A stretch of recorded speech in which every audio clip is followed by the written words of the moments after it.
I want to give a special shout out to all my patrons first. Thank you so much to my Bibliospren, Bibliohowlers, and my Bibliomancers. It means a lot to me that you give me your extra support for my passion and hobby. Hi everyone, Patek here. I've been a bit behind on reading some of the most hyped fantasy books of this year, but I finally gave in to one of the hype. I finally read Shannon Chakraborty's books for the first time, and it certainly won't be the last. Since her debut novel, The City of Brass, that was published in the year 2017, Shannon Chakraborty is a name that keeps getting more recognition and more popularity with each new book published. And that debut novel was 6 years ago. It's quite unbelievable that it took me this long to finally read Shannon Chakraborty's books for the first time. The first trilogy by Chakraborty, the Devabad trilogy, was completed in the year 2020. And that historical fantasy series has a lot of die-hard fans. A lot.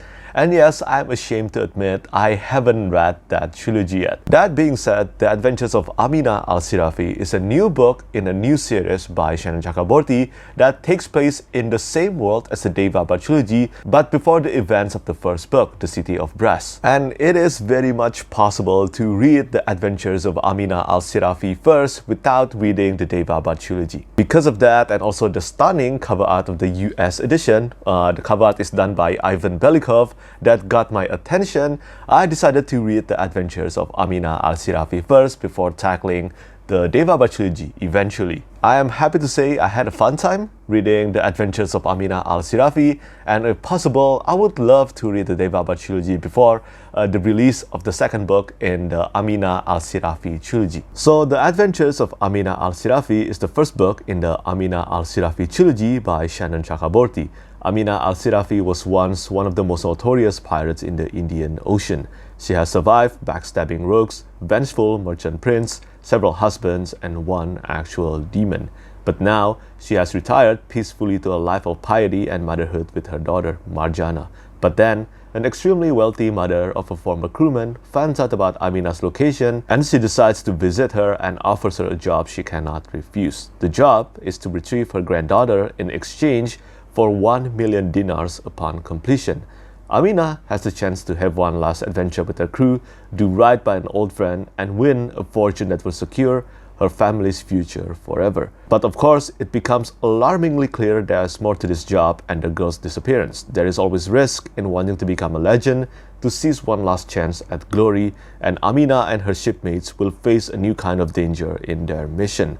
This is the general premise of The Adventures of Amina Al-Sirafi, and the story is told almost entirely through her perspective in first-person POV that she is telling to a scribe named Jamal. As I said earlier, I haven't read the Devabad trilogy yet, so I cannot make an accurate comparison between The Adventures of Amina Al-Sirafi compared to the Devabad trilogy. Which one is better between the two and how similar they are to one another. But as far as I know, The Adventures of Amina Al-Sirafi is a different kind of book and series compared to the Devabad trilogy. Once again, the story do take place in the same world as the Devabad trilogy, but before the events of the City of Brass. But this book is a swashbuckling adventure with themes of motherhood, freedom, wealth, leadership, and found family. I will say this though, I'm not sure whether I heard this wrong or not, but I really thought The Adventures of Amina Al-Sirafi would have a heist-centered narrative. And due to the main character being a pirate, I also expected The Adventures of Amina Al-Sirafi to be full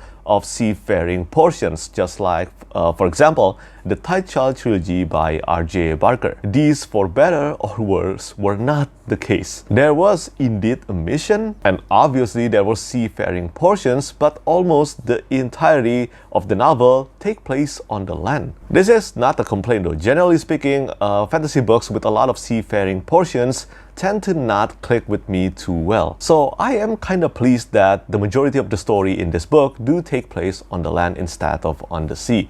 However, I am a fan of heist-centered story. And unfortunately, the supposed heist was really only the main quest, the standard main quest to retrieve the granddaughter itself. It is not a heist comprised of intricate planning and, well, stealing something. Although I enjoyed reading this book, that and one other issue are why I cannot give this book a higher rating than 3.5 stars. I mentioned that found family is one of the tropes implemented into the adventures of Aminah Al-Sirafi. The first half of the novel is about getting the band back together, but the characters felt likable only on the surface level. They were there simply to help drive the story forward, but that was it. The found family trope was evident in the narrative, but other than Aminah herself, the other supporting characters did not feel developed enough for me to remember them distinctly.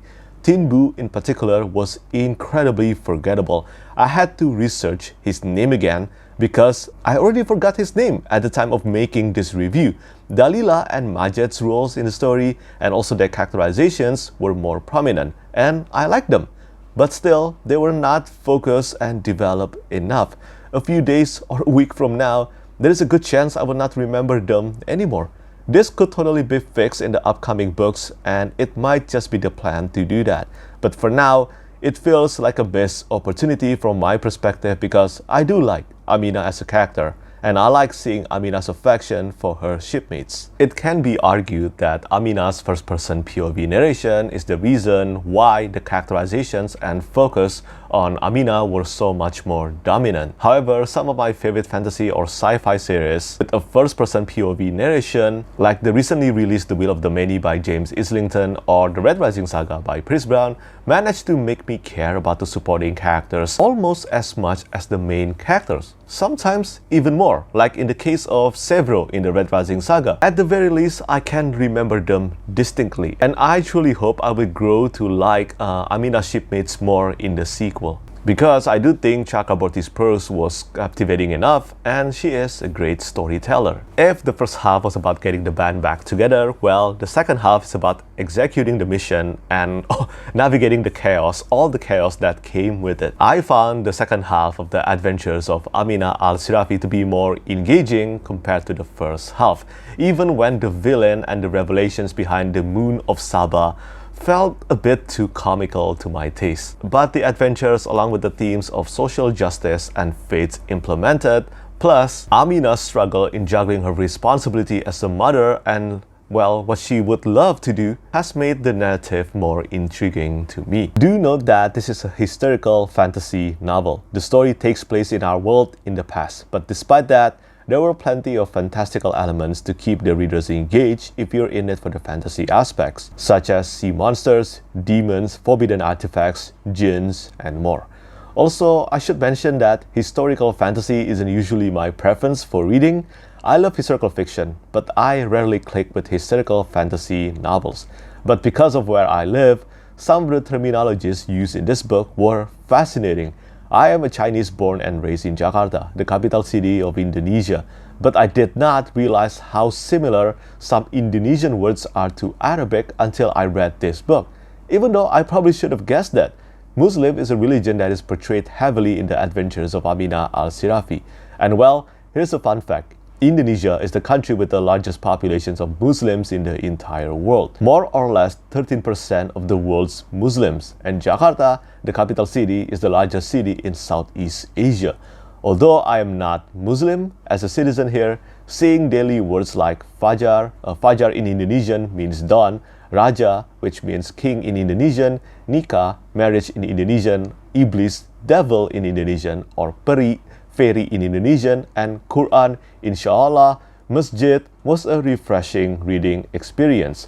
I rarely see this in Western published fantasy novels. Speaking of jinns and peri, I believe there were cameo appearance from the characters in the Devabha trilogy, but then again, I haven't read the Devabha trilogy, so I could be wrong on this.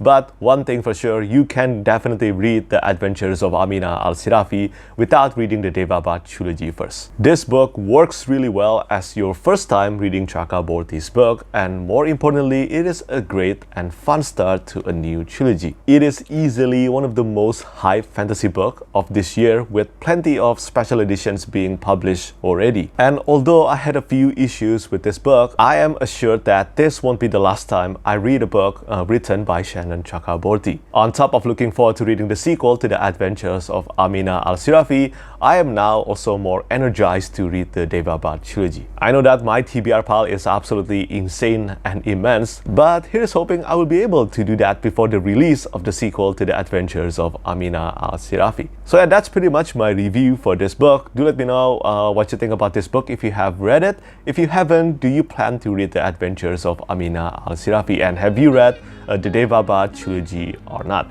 As always, thank you so much for watching, and thank you for your support. Bye bye. Lastly, I want to say thank you so much once again to all my patrons who keep on supporting me.